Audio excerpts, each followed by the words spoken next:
contestant for today is Ersin Oztoycan. The speech title, T.E.L.E.F.O.N.E Telephone. T.E.L.E.F.O.N.E Telephone, Ersin Oztoycan.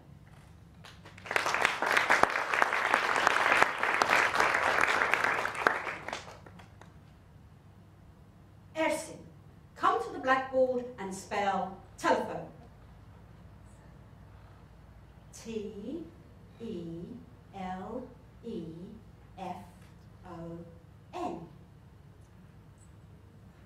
No, try again. T-E-L-E-F-O-N-E.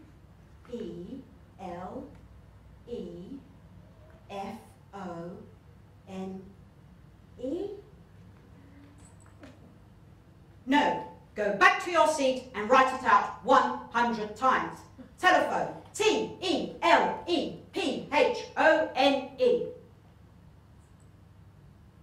Ersin can't spell telephone. Ersin can't spell telephone. Ersin can't spell telephone. That was the song being sung in the playground that afternoon. And they were right. I couldn't spell telephone and many other words. My parents and my teachers thought that telling me to try harder would solve the problem, and when it didn't, the blame for my failure was placed on my shoulders. Instead of giving me support, I was given a label: slow learner. Contest chair, fellow Toastmasters, welcome guests. I was 8 years old.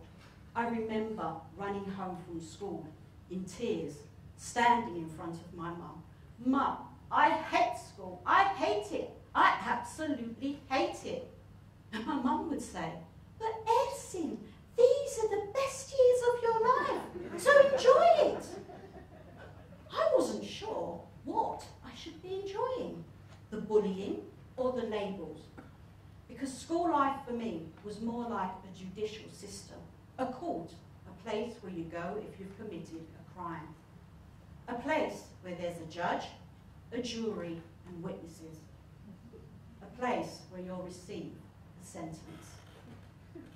My crime was not being able to learn at the same pace as the other children in my class. My judge was my teacher, Miss McFadden, 6 foot tall with a huge beehive hairstyle that made her look even taller and scarier than she already was. And she spoke with an awfully posh accent that made her stand out like a sore thumb, because we lived in the East End of London, where everyone spoke with a right Cockney accent. Have you ever come across a Miss McFadden in your life? There were witnesses to my crime. The class bullies, who were quite willing to give evidence against me. Ersin's stupid, because whenever Miss asks her to go to the blackboard and spell a word, she fails. Ersin's lazy, because Miss keeps telling her to try harder. Ersin's slow, because whenever Miss asks her to stand up and read in front of the class, she takes so long, Miss tells her to sit back down. I had a good defence team. My parents, hard-working people, but nowhere near strong enough to stand up to the chief judge, Miss McFadden, who would continuously send home reports stating, Ersin could do considerably better if she paid attention. Ersin needs to try harder. My trial was a lengthy one that continued throughout my school life. From time to time, the judges and the witnesses would change, but the evidence against me continued to mount up. Until finally, Judgment Day arrived. No surprises there. I failed my end-of-year exams.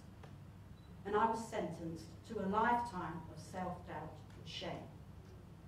My psychology was in turmoil, until a lot later on in life, I discovered I wasn't stupid, I wasn't lazy, I wasn't slow. I was dyslexic, which meant that like millions of other dyslexic people around the world, I process information using the right side of my brain. Developmental dyslexia is a learning difficulty that affects over 15% of the population. Dyslexic children have a normal or above average IQ, but most will fail at school due to a lack of understanding and support. I believe the Miss McFadden's of the world have an awfully lot to answer for. Don't you agree? Yes.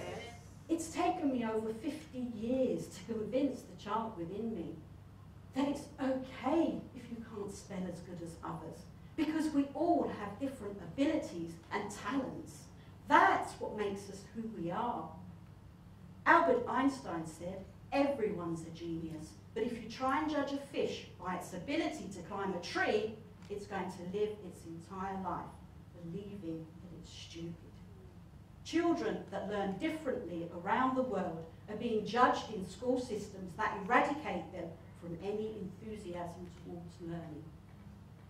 We all have a responsibility to work towards creating equal educational opportunities for every child that walks through the school gates. Let's show them that it's okay to be different. Let's stop judging and start teaching that telephone is spelt T-E-L-E-F-O-N-E.